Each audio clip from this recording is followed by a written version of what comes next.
ఊరికే అలా కూర్చొని యూట్యూబ్ ఓపెన్ చేశాను. యూట్యూబ్ ఓపెన్ చేస్తే ఒక వీడియో కనిపించింది. అదేంటి అంటే మామిడికాయతోటి రసం లేదా చారు అని కూడా అంటారు. సరే అని డీటెయిల్‌గా చూస్తే చాలామంది ట్రై చేసి వాళ్ళ రివ్యూస్ అయితే షేర్ చేశారు. సరే మనం కూడా ఒకసారి ట్రై చేద్దాము అని చెప్పి మామిడికాయతోటి రసం అయితే ట్రై చేశాను. మీరు నమ్మరు గానీ చాలా బావుంది రసమైతే. దీని ముందు టమాటా రసం గానీ, చింతపండు రసం గానీ అసలు ఏమాత్రం సరిపోవు. అంత బావుంది.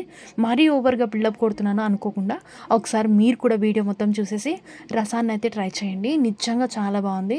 అండ్ అన్ని వీడియోస్ చూసిన తర్వాత నాకు నచ్చినట్టుగా అండ్ నా టేస్ట్‌కి తగ్గట్టుగా నేనైతే ఈ రసాన్ని ప్రిపేర్ చేశాను. మీరు కూడా ఒకసారి ఇలా ట్రై చేసి చూడండి. చాలా బావుంది టేస్ట్. ఎలాగో సమ్మరే కాబట్టి అందరి ఇళ్లల్లో మామిడికాయ అయితే ఖచ్చితంగా అవైలబుల్‌గా ఉంటుంది. సో, ఛాన్స్ అయితే మిస్ చేసుకోకండి. ఒకసారి మిస్ అయిందంటే మళ్ళీ 1 ఇయర్ వరకు ఖచ్చితంగా వెయిట్ చేయాల్సొస్తుంది. ఒకసారైతే ఈ వీడియో చూసి మీరు కూడా ఈరోజే రసాన్ని ట్రై చేయండి.